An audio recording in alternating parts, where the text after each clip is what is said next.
पायल अपनी दुकान पर लगाती है पकोड़ों में आग का तड़का और उन्हें करती है आग में फ्राई। यह देखने के लिए लोग शहर से आने लगे और उसकी दुकान पर पकोड़ों का इतना ऑर्डर हो गया कि शहर के लोग भी उसे खाने के लिए तरसने लगे। और उसको खाकर कस्टमर की जो हालत हुई, यह देखने के लिए और जानने के लिए आपको वीडियो लास्ट तक देखनी होगी। इस वीडियो को ज़्यादा से ज़्यादा लाइक शेयर करें और ऐसे इंटरेस्टिंग वीडियो के लिए हमारे चैनल को 500 सब्सक्राइबर तक पहुंचाइए। छोटी सी बस्ती कुंजपुर अपनी सादगी और हरे भरे खेतों के लिए जानी जाती थी। इस बस्ती में रहती थी पायल, एक मेहनती और सपने देखने वाली महिला। पायल का जीवन आसान नहीं था।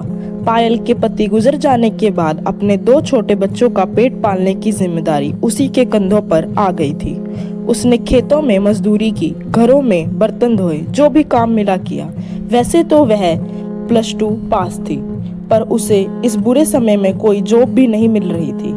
उसने जो बन पड़ा वो सब काम किए, लेकिन इतनी मेहनत के बाद भी घर चलाना बहुत ज़्यादा मुश्किल हो रहा था।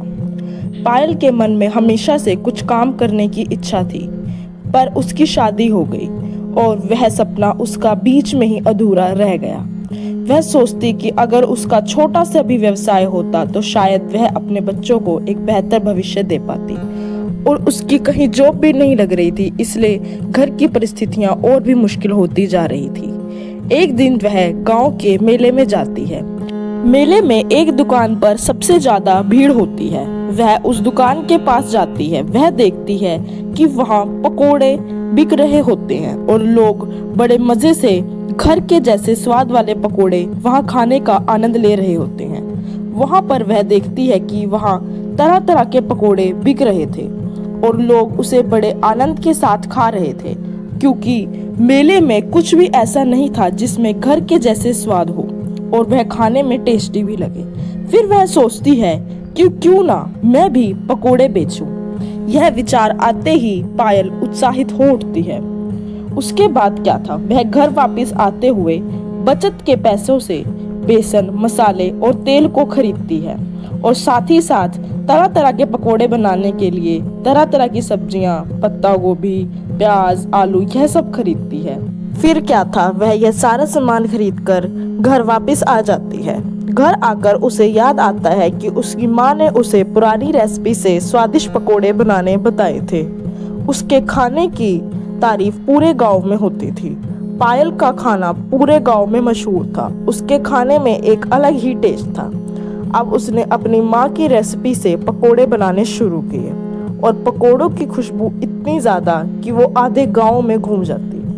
अब क्या था, उसने एक छोटी सी रेहड़ी तैयार की और उसके बाद वह गांव में पकोड़ों का ठेला लगाने लगी और उसके पकोड़े गांव में बहुत मशहूर हो गए।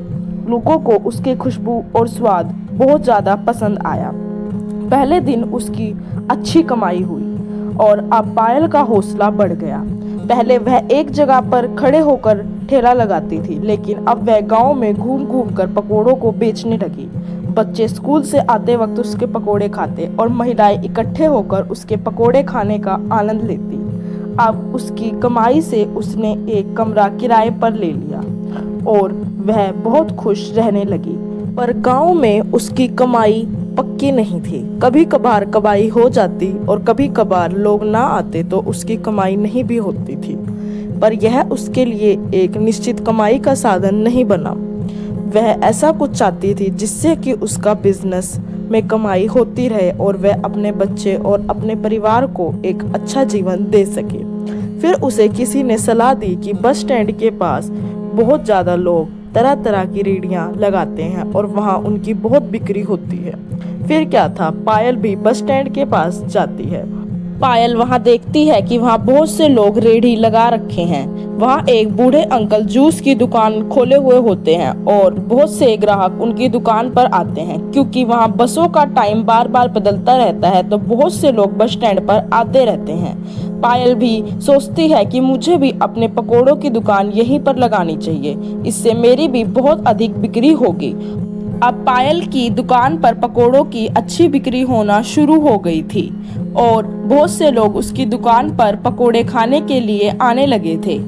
पर एक दिन क्या होता है कि बहुत जोर की बारिश होती है और बहुत ज़्यादा तूफान भी आ जाता है, जिससे कि पायल की दुकान पर रखे हुए सारे पकोड़े इधर उधर उड़ जाते हैं और पायल का बहुत ज़्यादा नुकसान हो जाता है।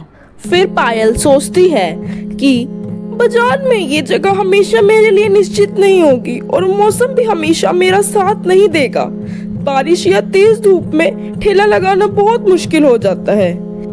कुछ दिन बीत जाते हैं और एक दिन पायल अपनी दुकान पर पकोड़े बेच रही होती है और वह देखती है कि एक अंकल फ्रूट की टोकरी लेकर बस में चढ़ रहा होता है और उसके हाथ में कुछ पत्तलें भी होती हैं और वह बोल रहा होता है, मीठे मीठे फल ले लो, केले ले लो, संतरे ले लो, फ्रूट चाट ले लो।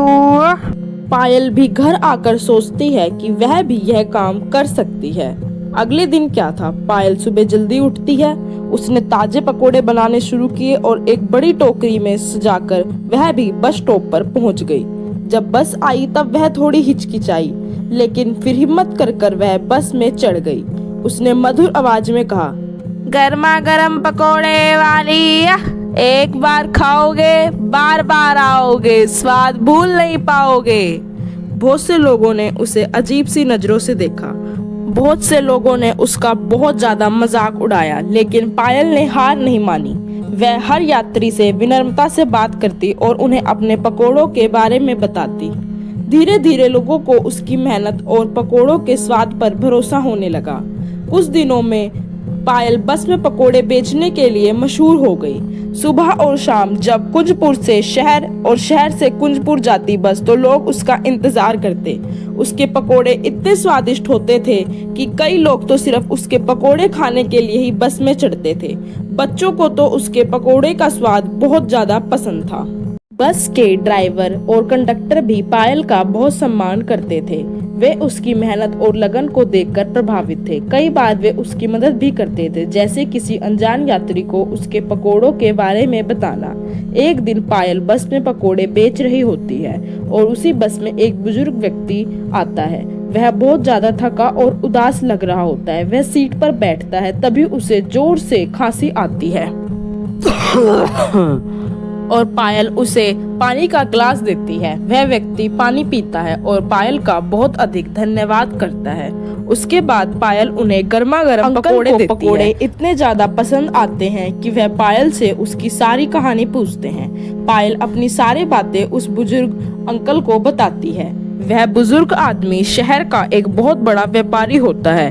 वह पायल की मेहनत और ईमानदारी से बहुत ज्यादा प्रभावित होता है। वह पायल को अपने होटल में पकोड़े सप्लाई करने का प्रस्ताव देता है। पायल को यह एक सपने जैसा लग रहा था। उसके बाद गांव में एक बड़ी सी गाड़ी आती है। ऐसी गाड़ी पहले कभी भी गांव में किसी ने नहीं देखी।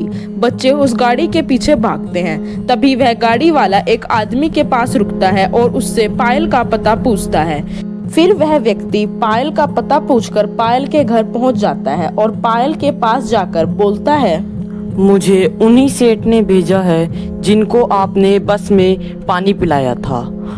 यह सब सुनकर पायल चौंक जाती है और वह व्यक्ति पायल से बोलता है, क्या आपने वह ऑर्डर रेडी कर दिया है? और पायल को यह सब एक सपने जैसा लग रहा होता है। पायल ने पकोड़े गांव में बेचने के लिए बनाए ही होते हैं। वह सारा ऑर्डर उस व्यक्ति को दे देती है। पायल का बहुत अच्छा बिजनेस हो जाता है। उसके बनाए पकोड़े बड़े बड़े होटलों में अब बिकने लग जाते हैं और वह बहुत ज्यादा फेमस हो जाती है। वह अपने बच्चों को अच्छे स्कूल में एडमिशन दिलाती है और इसी के साथ साथ एक बड़ा मकान भी खरीदती है और अब वह लोग खुशी खुशी रहने लग जाते हैं। गाइस, इस वीडियो को लाइक शेयर कीजिए और हमारे चैनल को 500 सब्सक्राइबर तक पहुंचाइए।